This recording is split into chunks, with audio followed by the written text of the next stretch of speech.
Welcome back. Now we're diving into Halloween safety and sharing vital tips on keeping the kiddos safe during this spooky season. And joining me now is Rich Barnes from our sponsors at the Barnes Firm with more. Welcome, Rich. Thanks for joining me. Well, thank you for having me. Of course. Well, let's start looking at the big picture. You know, the big day is tomorrow, Halloween Day. So let's tell us a little bit about some Halloween-related injuries that you've seen since it's happening tomorrow, like we said. Sure, and as you said, it is right around the corner tomorrow, Friday. And you know, Chelsea, I'm sure you're aware this Halloween has become more than just a kid's holiday. Yeah. Adults have embraced it big time. It's a multi-billion-dollar industry. Elaborate costumes, elaborate decorations. We see all this, but yeah, we're here to talk about safety concerns that involve our children in particular. Because unfortunately, the National Safety Council tells us that during the Halloween season, particularly trick-or-treat night, there is a substantial uptick in injuries to children who are involved in trick-or-treating and other Halloween activities. And some of those involve, well, for example, trip and fall accidents that happen during the trick-or-treating. Pedestrian motor vehicle accidents because you have a significant increase in foot traffic.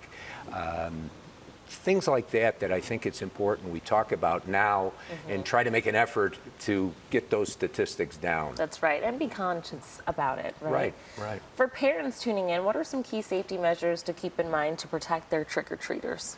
Well, one of the things I think is key is visibility. Visibility for your child in their costume. You know, a lot of the commercial costumes already have features that have reflective modes to them, but a lot of people like to make their own costumes. And if that's the case, you could purchase reflective tape. I think another great idea is flashlights for children. Kids like the flashlights.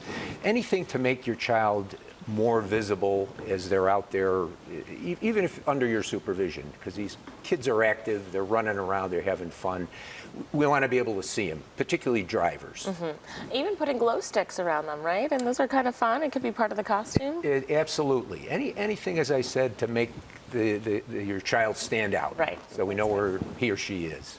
Well, you know, let's talk about homeowners, because this is also a time of year lots of people will be coming to their homes. How are they protecting their trick-or-treaters and also their home? That's a great question too. And you know, as homeowners, we do have a legal obligation to make sure that our property is reasonably safe for anyone we might invite or to expect to be there, whether it's trick-or-treaters or the UPS man or the mailman. So especially this time of year, I think it's a good idea to take stock of those kind of obvious things. Are your steps in good condition? Are your railings in good condition? If you do have some of these elaborate decorations, which are cool and to watch, but a lot of them have electronic components, there's wires, there's plugs. Being aware that you've got it set up in a way that you know, a bunch of active kids aren't going to trip over them or end up falling over them. This year, the forecast doesn't sound too bad. It might be a little wet, but I remember when my kids were little, Halloween, when it was snowing. Yeah. And if that's the case, you want to make sure things are cleared out. But even if it's wet, it's fall time, there's leaves around. Right. Just making sure your sidewalk and another thing, earlier you had those lovely dogs here. If you're a dog owner, I always think it's a good idea to secure your dog in another part of the house. You know, they get excited, the kids get excited, and it could lead to something that we'd rather avoid. That's right, that's right. Okay, well, you mentioned it, but like you said, a lot of adults are enjoying Halloween as well, and many of them are getting behind the wheel. So how do they make sure that they're safe as well as looking out for those around them trick-or-treating? Well, sure, and as we know, Halloween is on a Friday night this year. Now, Friday night's a busy night for a lot of folks. People are going out to dinner, Halloween parties, adult parties. So you've got this combination of a lot more foot traffic and a lot more people on the road. So I think what drivers should keep in mind is there is that increased foot traffic. So just practice your defensive driving. Slow down a little bit. If you're in a neighborhood you're not familiar with, be aware of that. Look for crosswalks. Look for cars that are parked on the side where children who are trick-or-treating might be running across the street or darting out.